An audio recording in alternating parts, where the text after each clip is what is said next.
Hello, I'm François Joly. This is number 0869, the Stuff File program with Peter Anthony Holder, and it comes to you right now.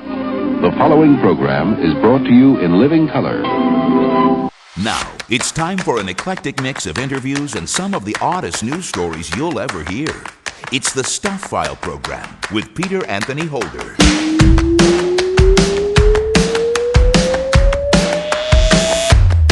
Hey there, hi there, ho there! Peter Anthony Holder here with you, and yes, this is indeed another edition of the Stuff File program, number 0869. And coming up on this edition of the Stuff File program, you'll meet Scott Weidensaul, the author of The Return of the Oyster Catcher, Saving Birds to Save the Planet. Birds are one of the most diverse groups of vertebrates on the planet. There's about 11,000 species of birds. They're found over almost every square mile of the planet, whether we're talking about on land or at sea. A planet that works for birds in all of their complexity with their globe-circling migrations is going to work for us. I grew up in the coal region of Pennsylvania, where everybody knows the story about the canary in the coal mine. Birds are literally canaries in the ecological coal mine for the planet. If we've got a planet that works for them, it's going to work just fine for us. Ben Leman is the author of Between the Tines, a story that is set in 17th century Scotland. How much research did it take to create this novel? I did just a ton of research. In fact, I traveled to Scotland twice. I went to a lot of the locations that are in my novel, the castles, battlegrounds, significant events that happened. I stood at the main castle there, Towered Castle in my novel, and looked out and saw what they saw. Could see a lot of the views that they looked at in the 1640s. Marc Hartzman, the curator of WeirdHistorian.com, is back with a story for the month of April. And this one deals with a medium who wasn't really a medium and owned up to it. So there was one particular medium, his name was Nino Pecoraro, an Italian medium. On April 8th, 1931, Pecoraro did something that very few, if any, mediums of that era did. And that was he came clean. He actually admitted that he had no actual powers, that anything he was producing was done completely by his own abilities and had nothing to do with spirits from the beyond. And there's lots and lots of Stuff File news, Dad Joke Theater, Sir Dudley's Poetry Corner, Morning Shower Thoughts, and of course, an Idiot of the Day. The guests later, the person who told you this was show number 0869 was François Joly, who is a freelance cameraman and dealing with corporate events for a company called Captive 8. And back in the day, he was one of the excellent cameramen that I had the pleasure to work with when I was working at Global News. Thank you very much, François, for doing the guest slate on this edition of the Stuff File program, a show that is listener-supported, fan-funded radio that depends on you for our success. Join us at patreon.com to help make this show an even bigger and better radio experience. Well, let's get right to the stuff.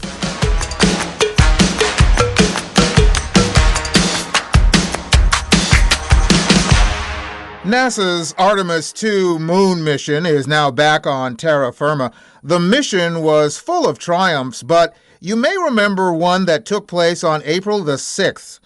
A Nutella jar achieved an unexpected milestone when it floated through NASA's Orion capsule as 4 astronauts reached the farthest distance humans have ever traveled from Earth.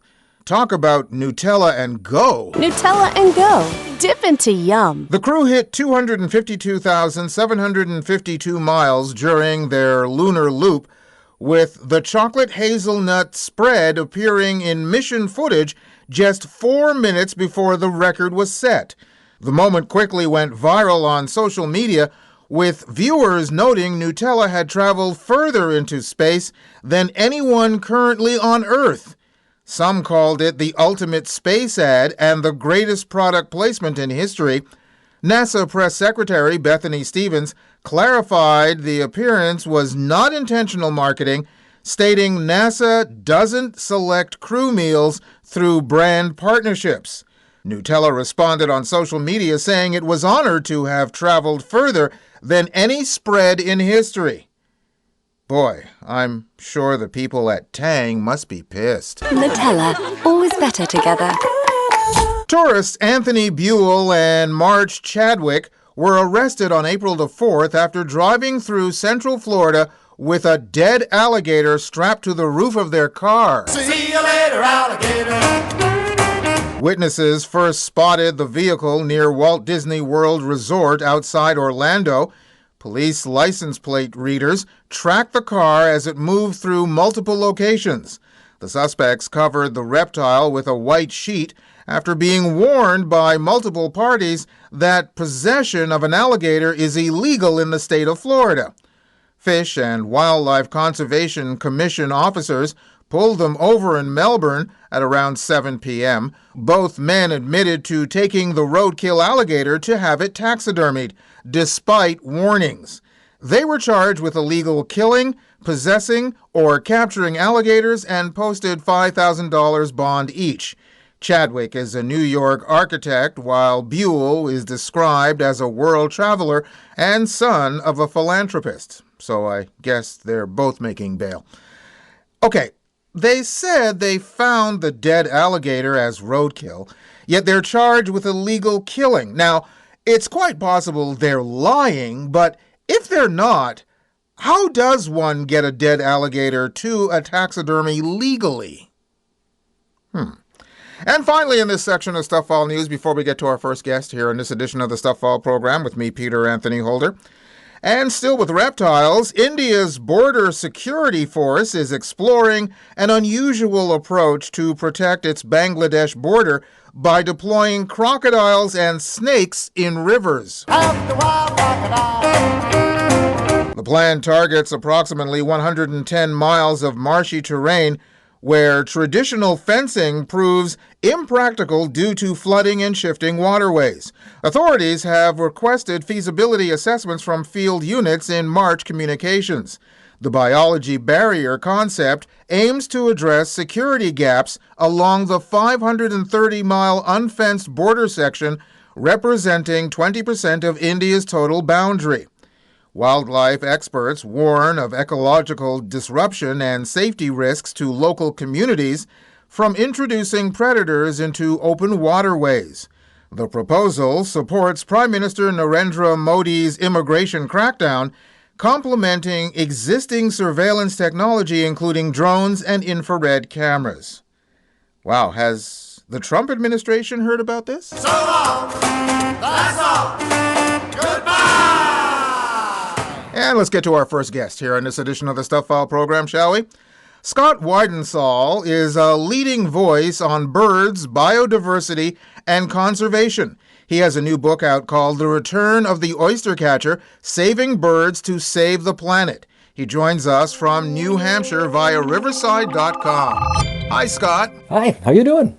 Thanks for having me. Just tickety-boo. Thanks very much for being on the program with us. You know, we often hear about such things as butterflies and honeybees and how they can save the planet if they weren't in danger themselves.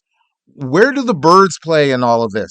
Well, my point is that, the birds are one of the most diverse groups of vertebrates on the planet. There's about 11,000 species of birds. They're found over almost every square mile of the planet, whether we're talking about on land or at sea.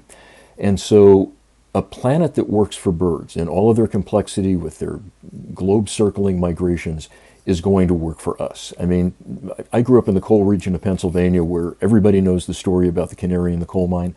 Birds are literally canaries in the ecological coal mine for the planet. If we've got a planet that works for them, it's going to work just fine for us. So it's not like, for instance, the honeybees. It's a bellwether to what we can endure on the planet without the birds, right? That the birds are the first sign of a problem? Yeah, that's definitely part of it. I mean, of course, birds provide an incredible number of what biologists call ecological services to people. If you don't like getting bitten by mosquitoes, there's a lot of birds out there that eat mosquitoes. Pollination, hummingbirds are great pollinators. Seed dispersers. Birds poop a lot. And so the seeds that they carry in their gut, they transport those across hundreds or sometimes thousands of miles. So they're kind of knitting together all of the world's ecosystems. Right now I'm sitting here in New Hampshire on a fairly cold day, waiting for the return of all of the spring migrants. And these are birds that have spent the winter, warblers and vireos and thrushes and tanagers and orioles,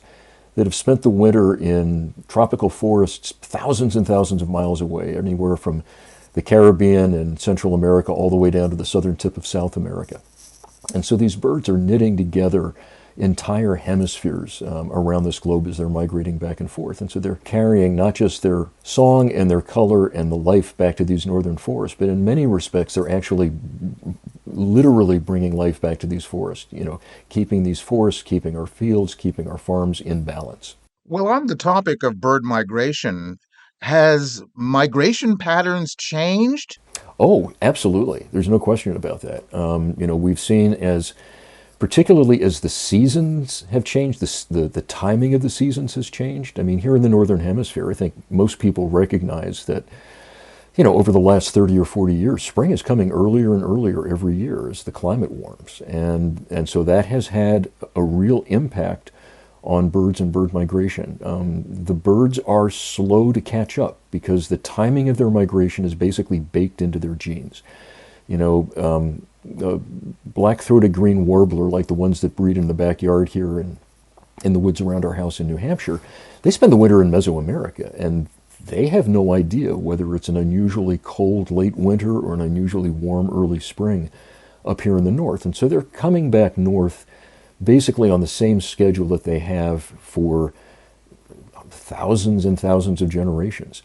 Unfortunately, in many places, spring is coming so much earlier that by the time they get back up here, and they have this, really rapid schedule they have to move through. They've got to set up a territory and find a mate and build a nest and lay their eggs and incubate those eggs and then hatch those chicks. And then in the course of probably about 2 weeks or so, manage to find, somewhere between 6,000 and 9,000 caterpillars to feed those chicks to bring them up to full size.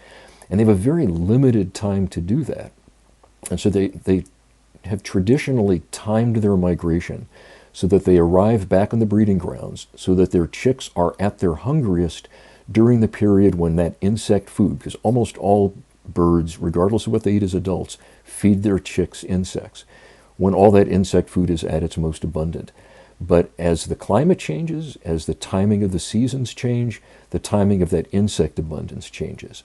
And we haven't seen serious downsides of that yet across most of North America. But in other parts of the world, in places like Europe, some of the populations of some of the once most common birds have collapsed because they're no longer in sync with the season. So it absolutely makes a huge difference to them.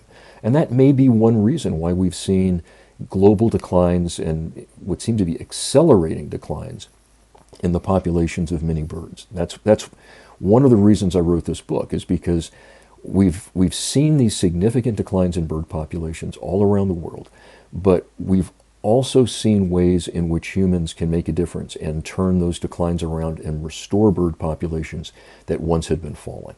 Well, that was my next question. What can we do to turn things around? Well, there's a lot of things that we can do. We can do things at, of course, at kind of the global scale.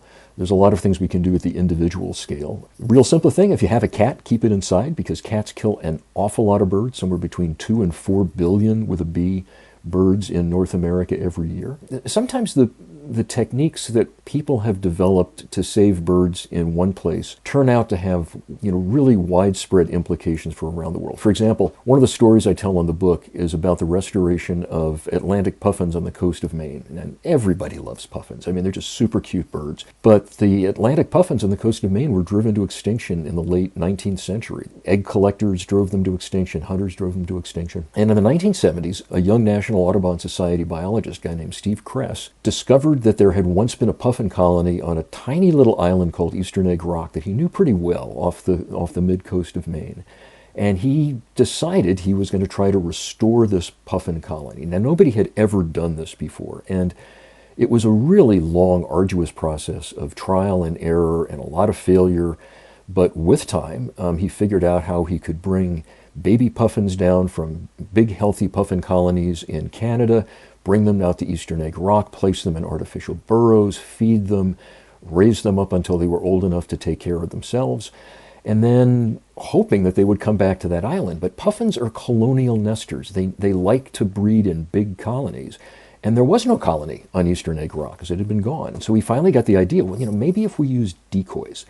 And so, we borrowed a technique from duck hunters, basically, and put, these wooden puffin decoys out on the rock and eventually added the recorded sounds of puffin colonies. And it worked. It brought the puffins back. But more importantly, it showed seabird biologists a really cool and relatively simple way to restore endangered seabird colonies all around the world. They call it social attraction, this idea of using decoys and audio lures to replicate the sights and sounds of a colony.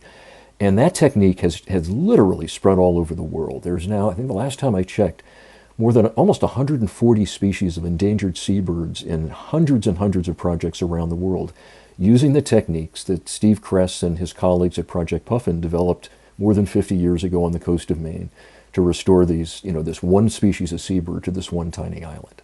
So, there's roadmaps for recovery out there.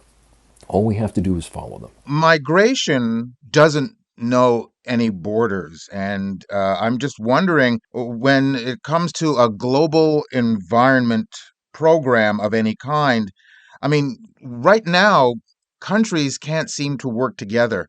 How can we get them to work together on issues like this? Well, we have a pretty good track record, especially here in North America, of working across borders. It's kind of hard to believe right now, but as recently as the mid-1980s, waterfowl populations, ducks and geese and swans, were in terrible, terrible shape. In fact, there was concern that we might entirely lose once common species like mallards and common northern pintails. But starting in the mid-1980s, the U.S. government, in cooperation with the Canadian government and later with the government in Mexico, created what's known as the North American Waterfowl Management Plan and backed it up with a lot of money for wetland and habitat restoration and protection.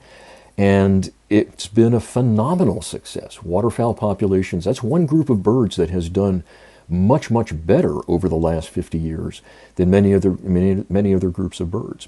We've seen similar things with raptor protection. Raptor populations, I graduated high school in 1976 during the bicentennial year. That year, there were fewer than 1,000 bald eagles in the entire lower 48 of the United States. If somebody had told me that at the 250th birthday of the country this year, there would be 400,000 bald eagles in the lower 48, I would have, in the spirit of the 1970s, I would have asked them what they were smoking. But that's the case today. We've got, bald eagles have come roaring back, raptors have come roaring back, waterfowl have come roaring back. We know how to save birds if we put the time and the effort and the political muscle and the will into it. Your book is called The Return of the Oyster Catcher. Tell us about the oyster catcher. So American oyster catchers are a shorebird. So these are one of the birds that you see when you go to the coast. And they're unusually large for a shorebird. They're big, they're black and white. They have this bright red-orange bill. It kind of looks like somebody glued a carrot to the nose of these birds. And, they're called oyster catchers. Let's face it, oysters do not require a lot of catching. But the bill on an oyster catcher is, if you've ever tried to open an oyster, oysters are really hard to open. And oyster catchers feed a lot on mollusks, like clams and oysters and mussels. And they use that knife-like bill to slice open the shell and feed in the inside. So now this is a bird that breeds on beaches along the coast, the Atlantic coast, the Gulf Coast. And like a lot of birds that share the beach with people, we're not very good at sharing. And particularly in the summertime when these birds are breeding, people are just swarming the beaches. And so over the years, oyster catcher populations were falling farther and farther and farther. And not just oyster catchers, another beach nesting bird, the piping plover, which is this tiny little and ridiculously cute shorebird, the color of sand. Their populations were just crashing. But we can share the shore if we choose to. And folks over the years, in some cases, because they were required to by the Federal Endangered Species Act, which protects piping plovers, But also, in the case of oyster catchers, which don't have federal protection, scientists figured out if they could increase the number of baby oyster catchers in each pair by an average of just half a chick per pair per year, they would be able to reverse the decline that these oyster catchers have been undergoing decade after decade. And it worked. In the last 15 years or so, oyster catcher populations along the Atlantic coast have increased by more than 45%. There's now about 15,000 of them. So it's an example of, fairly small changes that can be made, reducing beach disturbance, reducing the number of predators on beaches like raccoons and foxes and free-running dogs and feral cats that attack the nests. Small changes that can make a big difference for a bird like that. The book, again, is called The Return of the Oyster Catcher, Saving Birds to Save the Planet. Scott, thank you very much for taking the time to be on the program with us. It's been a real pleasure. Thank you for having me. Scott Weidensaul, author of The Return of the Oyster Catcher, Saving Birds to Save the Planet. You can go to our website at thestufffile.com, check out the show number for this program, which is show number 0869, and you'll find the link to Scott's site, plus links to either Amazon.com or Amazon.ca, where you can order his book directly. You're listening to the Stuff File program with me, Peter Anthony Holder. And now, Dad Joke Theater. Did you know that if you boil a funny bone, it becomes a laughingstock? Now that's humorous. Join us again for another Stuff File program, Dad Joke Theater. There's still more guests, more news, and an idiot of the day coming your way on the Stuff File program. Stay tuned. The Stuff File program is a listener-supported, fan-funded radio show that depends on you for our success. Join us at patreon.com to help make this show an even bigger and better radio experience. Sign up and find out about our rewards program. Being a patron doesn't have to be a long-term commitment. There's absolutely no obligation. You could join today and end whenever you'd like. But the time we have your support would be so greatly appreciated. We'd also love to hear your thoughts about the show and even your ideas for rewards. Join us for the ride. Join us at patreon.com/thestufffile program. Hi, this is Dan Schulman. As a baseball announcer, I'm often away from home, living out of a suitcase. A small inconvenience compared to thousands of Canadians who don't have a home and may be living out of grocery bags and old shopping carts. A life on the road is not always a choice. Don't let homelessness assumptions get in the way of homelessness solutions. Go to CanadaCanDoIt.ca. Help the Canadian Alliance to End Homelessness. You're listening to the Stuff File program with Peter Anthony Holder. It's radio that's finger-licking good, if you're into that sort of thing. And still to come on the program, we will talk to Ben Leman, who is the author of Between the Tines. Plus, Marc Hartzman, the curator of WeirdHistorian.com, is back with another weird story. This one, of course, for the month of April. Plus, we also have a Sir Dudley Poetry Corner, a morning shower thought, and, of course, an idiot of the day. But we've got more Stuff File news right here, right now. 58-year-old Brian J. Parker of Holly Hill, Florida, was arrested after driving his blue Ford Mustang through a secured gate at Daytona Beach International Airport and onto the runway on March 25th at around 4:25 p.m. The highly intoxicated man nearly struck a departing aircraft before abandoning his vehicle and running toward planes attempting to board multiple aircraft on the active airfield. Body camera footage shows deputies safely locating Parker on the runway after airport security intervened. Parker told arresting officers he had been using drugs and alcohol with no memory of the incident. He faces potential charges including attempted aircraft piracy, burglary, felony trespass, and DUI-related offenses pending investigation. Police credit quick security response with preventing injuries, noting similar incidents have resulted in fatalities when trespassers were pulled into aircraft engines. Ooh, that sounds messy. Elsewhere, Kentucky authorities arrested 48-year-old Jorge Hernandez for operating a non-motor vehicle under the influence after spotting him riding a horse through a Bowling Green residential area on April the 2nd. Police observed Hernandez around 6 p.m. appearing partially slumped over while mounted on the brown horse. When he began riding on the sidewalk, officers conducted a traffic stop. Hernandez displayed bloodshot eyes, slurred speech, and smelled of alcohol, according to the arrest report. He told police he had just left a liquor store and was heading home. A liquor store bag was tied to the horse's saddle. Following field sobriety tests, Hernandez was booked into county jail, then released to federal agents on an immigration warrant. The arrest paperwork lists his vehicle as a 2024 Brown Other. The horse's custody post-arrest remains unclear. Okay, to me, what seems unclear is the charge of riding a horse while intoxicated. Doesn't the horse have to be drunk too? I mean, think about it. That means you can be drunk in the back seat of an autonomous taxi and still get busted. A passenger aboard Caribbean Airways Flight 005 from Kingston, Jamaica to New York gave birth April the 4th during the plane's final approach to JFK Airport. The woman went into labor moments before landing, delivering her baby as the aircraft prepared to touch down. Air traffic control audio captured the moment. We have a passenger, a pregnant passenger who is going into labor. Requesting direct details. Caribbean 5, roger that. And Caribbean 5, would you like the medical personnel at your gate? Yes, sir. Thank you. Caribbean 5, ground? Yes, sir. Go ahead. Is it out yet? Yes, sir. All right. Tell her she's got to name it Kennedy. Kennedy. Will do. Medical personnel met the aircraft upon arrival to assist the mother and newborn. No word on whether she actually named the baby Kennedy. Caribbean Airlines permits passengers to fly without medical clearance through 32 weeks of pregnancy, but prohibits travel after 35 weeks. And by the way, in-flight births remain extremely rare occurrences.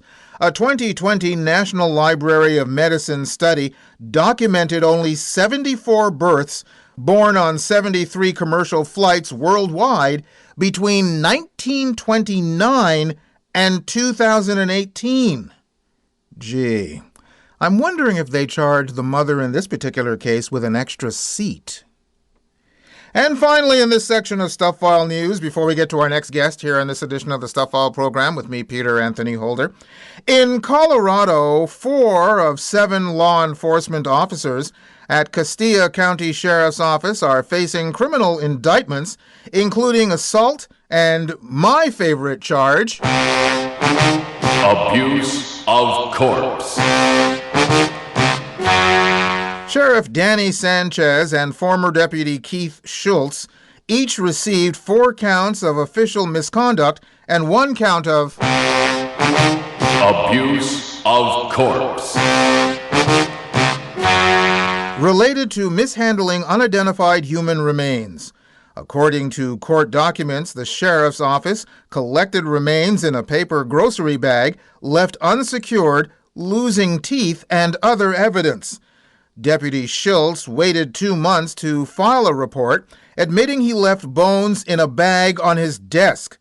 Undersheriff Cruz Soto faces charges for failing to intervene and third-degree assault during excessive force against a man experiencing a mental health crisis. Sergeant Caleb Sanchez, the sheriff's son, was indicted on second- and third-degree assault charges relating to the same incident. How do you forget about bones in a paper bag sitting on your desk? I mean, how cluttered is your desk? And now, this. The Stuff File presents Sir Dudley Piddly Havisham Sedgwick Smythe's Poetry Corner. There was a young man from Dealing who caught the bus for Ealing. It said on the door, "Don't spit on the floor." So he jumped up and spat on the ceiling. And let's get to our next guest here in this edition of the Stuff File program, shall we? Ben Leman is a former Texas state representative and has released his new historical epic debut novel called Between the Tynes. It's a novel that's set in the 17th century in Scotland. And Ben joins us from Texas via Riverside.com. Hi, Ben. Well, hello. How are you doing, Peter? Yes, tickety-boo. Thanks very much for being on the program with us. Now, how does someone who is a fourth-generation Texan end up writing a novel based on 17th century Scotland? Well, it started off with a little bit of family history that I was interested in, and that journey of investigating my family history led me to a discovery of a much broader story that was very, very intriguing and very important and very impacting to Scotland at the time on a broader sense. So that's how it got me into it. Now, I also mentioned that you were a businessman and a former Texas state representative, and you're also a rancher. So was writing something you always wanted to do or always did, but you now have a novel? So when did the writing bug happen for you? Well, I've always been an avid reader. I've always read and enjoy reading. This is a historical fiction novel, and it basically that's the genre that I've always been most attracted to. And it actually, I can remember the day very vividly when I decided to write a book, and it was a very personal story. I had a friend of mine, John Denson, a dear friend. He was a mentor, a colleague, and he was on his deathbed. He was dying of pancreatic cancer, and this was the last visit I had with him. His wife answered the door and said he was having a pretty good day that day, so I got to go talk to him. And when our visit was over, and as I was leaving, he kind of came back to, he had fallen out of consciousness, and so he came back to, and he kind of yelled at me. He's like, "Between the Tynes," and I turned around. I didn't understand what he was trying to say, and I walked back to him as he was trying to sit up and kind of come to again, and I said, "What was that, John? I didn't understand what you said." He said, "Between the Tynes," and I said, "I still don't understand. What is that?" And he goes, "That's what you're going to call it." And I said, "What?" And he said, "Your first book."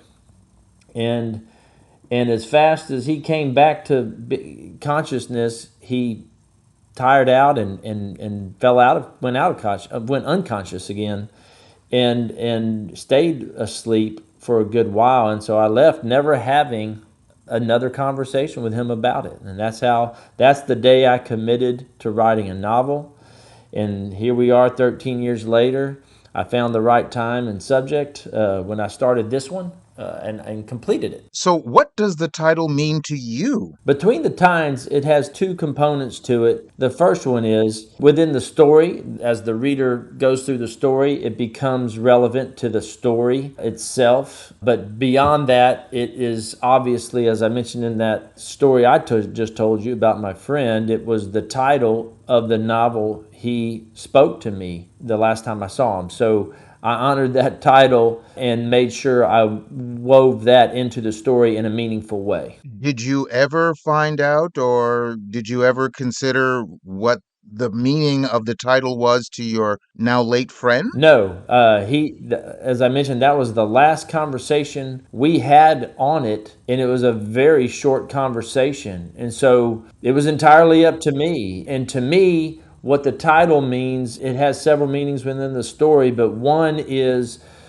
well, I don't want to give away too much of the story, but it's basically how you judge things. The answer lies between the Tynes. So as a hunter, I'm an avid hunter.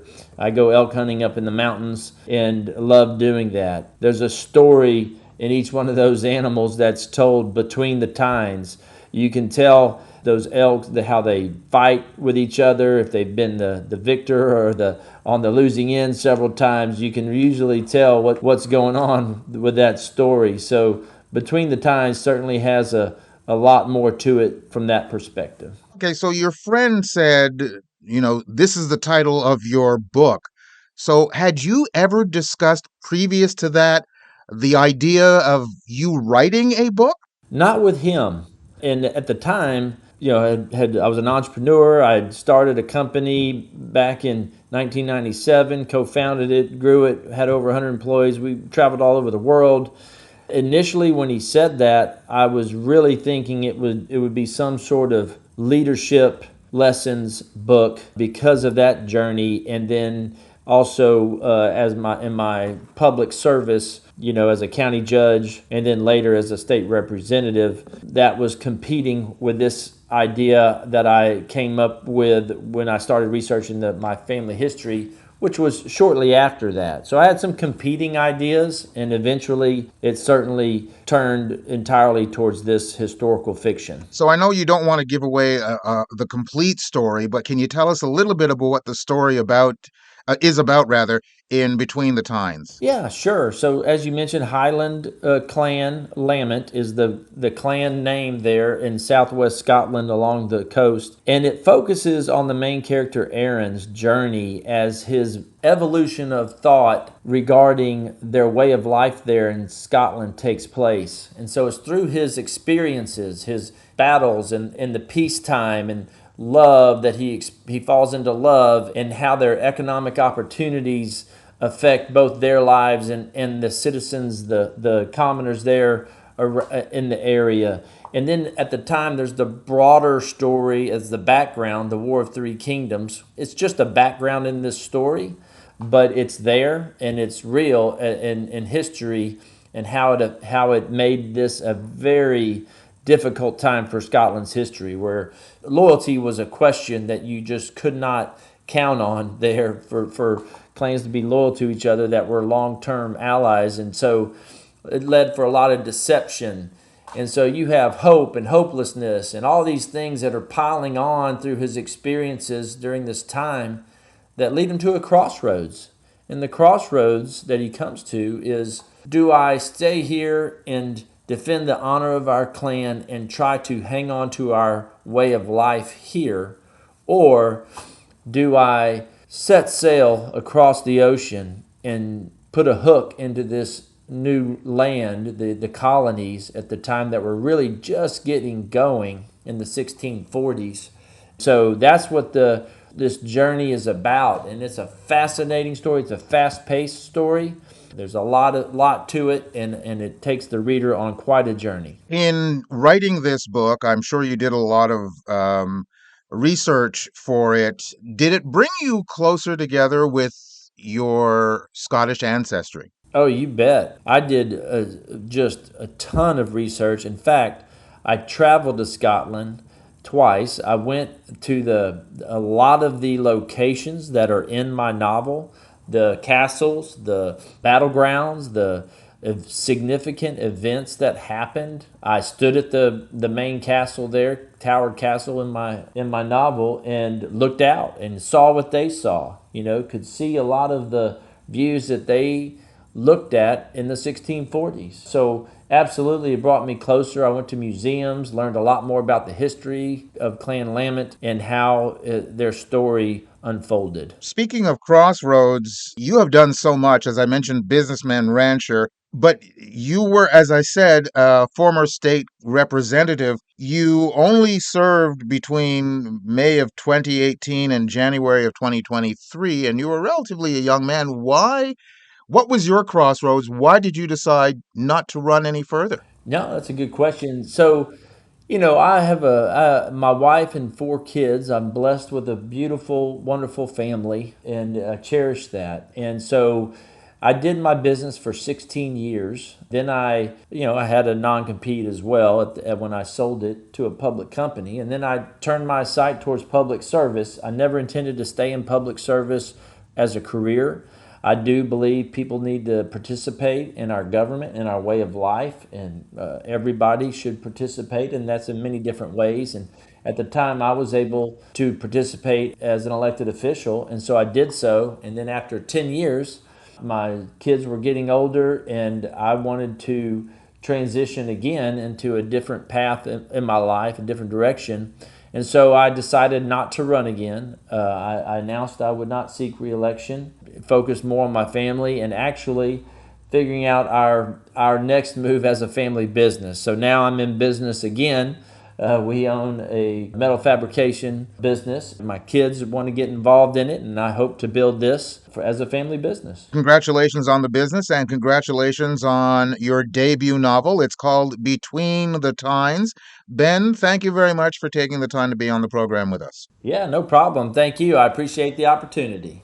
Ben Leman, author of the historical epic novel Between the Tines. You can go to our website at thestufffile.com, check out the show number for this program, which is show number 0869, and you'll find the link to Ben's site, plus links to either amazon.com or amazon.ca, where you can order his book directly.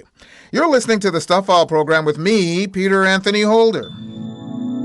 Giving you something to think about. This is Morning Shower Thoughts. If vampires don't have reflections, then how do they style their hair? Morning Shower Thoughts from the Stuff File program.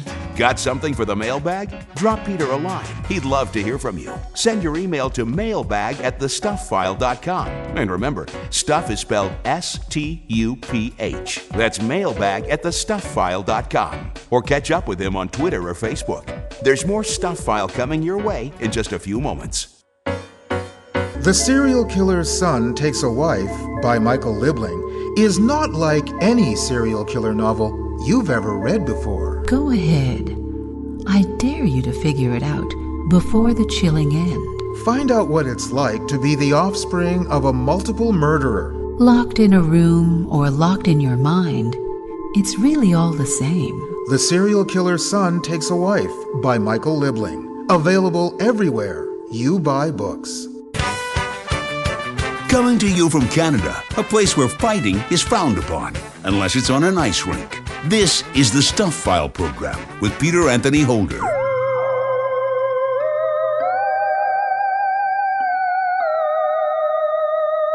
Now, the Stuff File program presents The Weird Story of the Month with Marc Hartzman, the curator of WeirdHistorian.com. And here we are with the weird historical story for the month of April. And Marc, this was a case where, for the creator of Sherlock Holmes, it wasn't all elementary. In fact, he was duped. Yeah, that was often the case with Sir Arthur Conan Doyle when it came to spiritualism. So Doyle was a huge evangelist for the spiritualist movement. He truly believed that we could communicate with the dead, and he toured and lectured across Europe, across the United States, really pushing this idea of this breakthrough, basically, through mediums who could connect with the dead, and we could communicate with our lost loved ones. It was a very popular movement around the turn of the century, but he was one of its biggest, like I said, most vocal advocates. So there was one particular medium who he was really impressed by. His name was Nino Pecoraro. He was an Italian medium. And on April 8th, 1931, Pecoraro did something that very few, if any, mediums of that era did, and that was he came clean. He actually admitted that he had no actual powers, that anything he was producing was done completely by his own abilities and had nothing to do with spirits from the beyond. So certainly, this would have been a shocking revelation to Conan Doyle. But Doyle was really impressed with him initially. He was interested in spiritualism already, but then he had a seance with Pecoraro, who'd given, by the way, like 1,000 seances, or during his career as a medium. And Conan Doyle's son had died in World War I in 1918.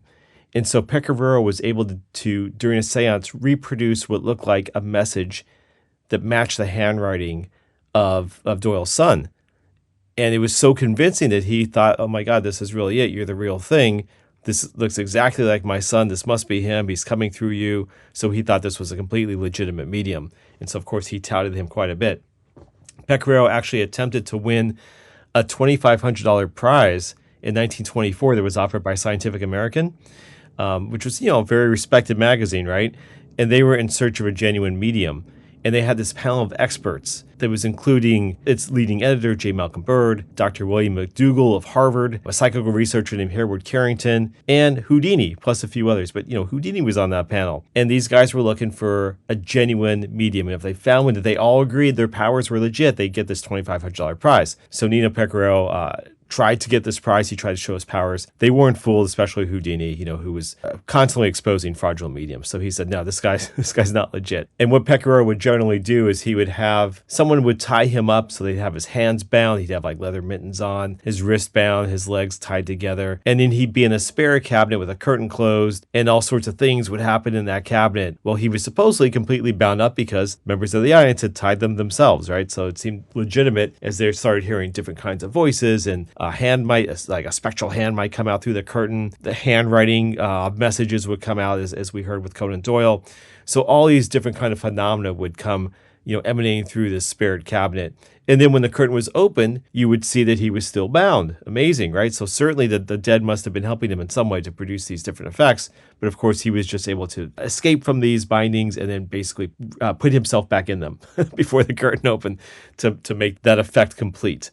So amazingly, on April 8th, 1931, he came clean, as I mentioned, which was very shocking, something very unusual.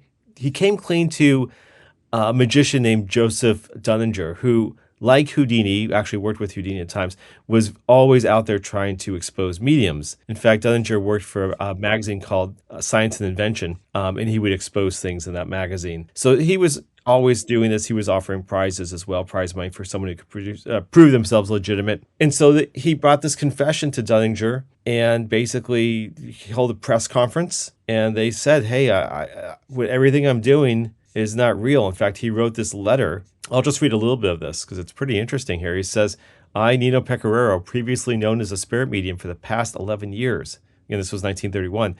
Hereby declare that I personally possess the psychic ability of liberating myself from all sorts of bindings and various forms of restraint, thereby enabling me to freely use my body to do all sorts of things, such as message writing, trumpet blowing, moving of objects, writing of messages upon paper, and creating all sorts of phenomenal effects.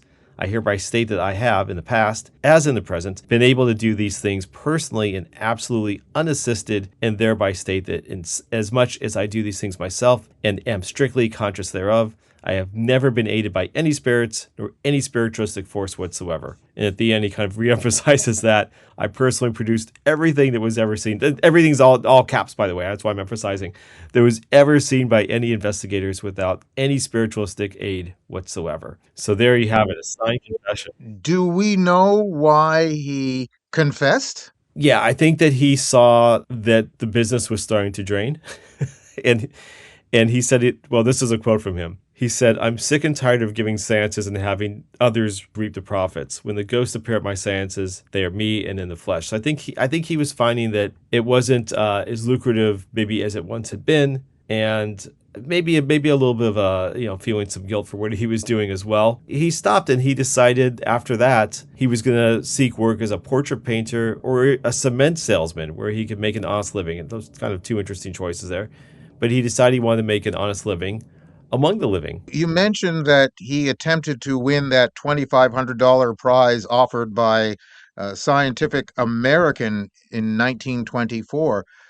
Did anyone ever claim that prize? Well, that's a good question. There's a big story actually that followed Pecораro's attempt. It was known as the Witch of Lime Street. Her medium name was Marjorie. Her real name was Mina Crandon. And so she was a Boston-based medium who was holding seances, conjuring up the spirit of her deceased brother who died a few years earlier, and mainly doing this for family, for her mother, to kind of be able to hear her son's voice again. This brother's name was Walter.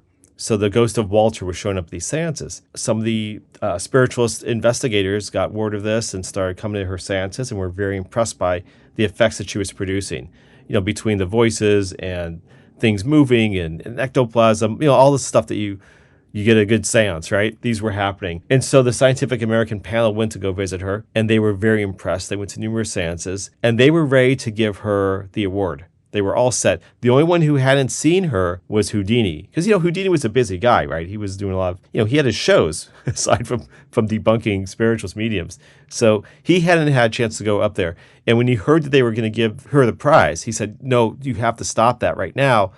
You can't give her the prize because if she's a fraud, that's going to make Scientific American a laughingstock, right? How ridiculous would that be if this prestigious magazine about science proclaims someone as a genuine medium when she's not?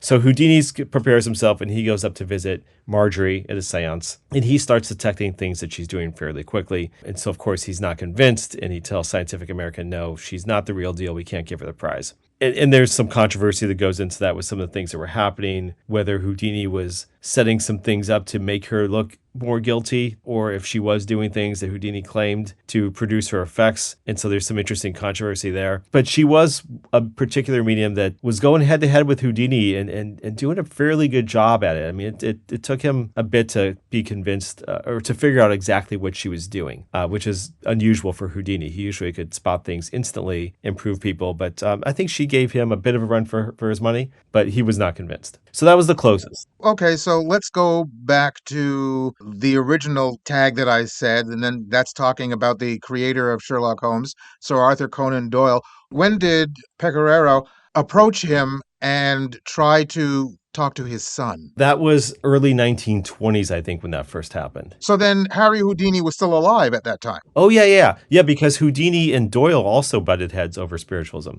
So Doyle, they were friends, and Doyle's wife was a medium. How about that?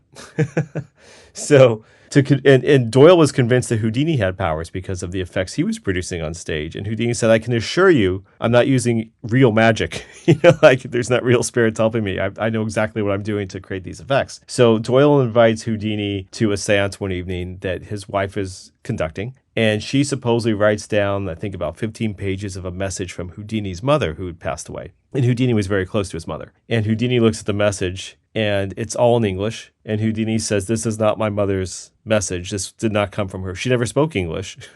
So I don't think this is her. I don't know why she'd start speaking English now. So he wasn't convinced. And then, of course, Doyle's offended. He's like, you call my wife a liar? So that whole thing kind of happened.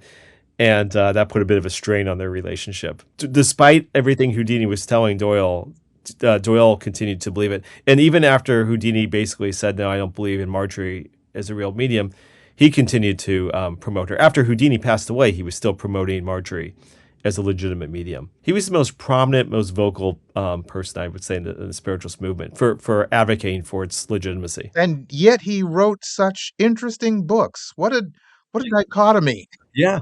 Detective stories, right? Where the whole point was finding the truth. Absolutely. It is very ironic that was the case. So do we know what happened in the end with Pecoraro, rather? Yeah, I think he just went on to live a legitimate life. Like I said, I think he did end up doing some painting. And yeah, he just lived like the rest of the living. That's all. Put it behind him. Interesting indeed. Another fascinating story. By the way, you touched on Pecoraro in one of your previous books. I believe it's Chasing Ghosts, a tour of our fascination with spirits and the supernatural. Yes, I mentioned the story about him trying to win that $2,500 Scientific American prize, and I got much more into the Witch of Lime Street story that I kind of briefly talked through. But yeah, if you check out the book, that full story is there. It's a pretty fascinating story. Just a really interesting time in history. Another fascinating story. Thank you very much, Marc. Yeah, thanks for having me. Marc Hartzman, the curator of WeirdHistorian.com and also the publisher at CuriousPublications.com. He's the author and curator of several books. His latest one is The Talking Dead, a collection of messages from beyond the veil, 1850s to 1920s. And by the way, this month's story comes from one of Marc's previous books, Chasing Ghosts, a tour of our fascination with spirits and the supernatural. You can go to our website at thestuffile.com, check out the show number for this program, which is show number 0869, and you'll find the link to Marc's site, plus links to either Amazon.com or Amazon.ca, where you can order his books directly. You're listening to the Stuff File program with me, Peter Anthony Holder. And, boys and girls, it's that moment you've all been waiting for. It's time now for the Idiot of the Day. And now it's time for the strange things adults do. This Stuff File presents the Idiot of the Day. A father was injured after he accidentally dropped a homemade pipe bomb that he had made to entertain guests. 51-year-old Travis Peachy of Narvon, Pennsylvania, was arrested April 4th, the same day the explosive went off outside his home in Salisbury Township. Pennsylvania State Police began investigating after Peachy arrived at the hospital with injuries stemming from a bomb explosion. Peachy reportedly told troopers he had tried to assemble a pipe bomb because they were supposed to have guests over and he thought it would be good entertainment. He assembled the pipe bomb using a PVC pipe filled with 6 ounces of black powder. He said he was using a motorcycle switch to control the detonation. State police said Peachy placed the bomb on a pile of wood outside a shed in the backyard. However, once he learned that guests were no longer coming, he retrieved it and took it back into the shed. Troopers said he was trying to disarm the explosive when he accidentally dropped it and the device detonated. Peachy's wife reportedly told troopers she was inside with 2 kids when she heard what sounded like an explosion. Soon after, Peachy came running inside and said he needed to go to the hospital. Troopers said he suffered injuries to his face and eye, and hospital staff removed a piece of shrapnel from his head. State police later searched the shed where the bomb went off, and they found a hole in the floor. As a result of the investigation, troopers charged Peachy with 2 counts of endangering the welfare of children, risking catastrophe, possession of an explosive, 3 counts of attempted aggravated assault, and 3 counts of recklessly endangering another person. Now, why? Oh, why? Would you create a pipe bomb just to entertain guests? One reason, and one reason only. You're an idiot! Gee, I'm only a kid, but even I know you're an idiot. And that's it for this edition of the Stuff File program, number 0869. Hope you enjoyed it. The website is thestufffile.com. And once again, Stuff is spelled S-T-U-P-H, where you'll find information and links on all of our guests by going to the weekly Stuff File page. Just look for the corresponding program number, and once again, that's 0869. Email me at peter@thestufffile.com. And you can find me on Facebook, Spoutable, Mastodon, and Blue Sky as P.A. Holder. Check us out on patreon.com, where you can become a patron of the program. Hope to see you back here for our next show on the air, online, or as a download. We're coming to you from everywhere, including kdxradio.com and over the air on stations like World FM New Zealand, WNRHLP-FM Newport Richey, Florida, KZZHLP-FM Eureka, California, WFNU-LP St. Paul, Minnesota, CKUW-FM Winnipeg, CFMU Hamilton, CKLU Sudbury, Local 107.3 FM St. John, CHSR Fredericton. Plus, streaming on any streaming service your little heart desires. That's it. Bye-bye. You've been listening to the Stuff File program with Peter Anthony Holder, a presentation of Flying Fish Communications. I'm your announcer, your name here. Oh, I'm sorry. This is Ben Patrick Johnson. What am I being paid for this? What? You're flipping kidding me. Okay, that's it. Turn off the microphone.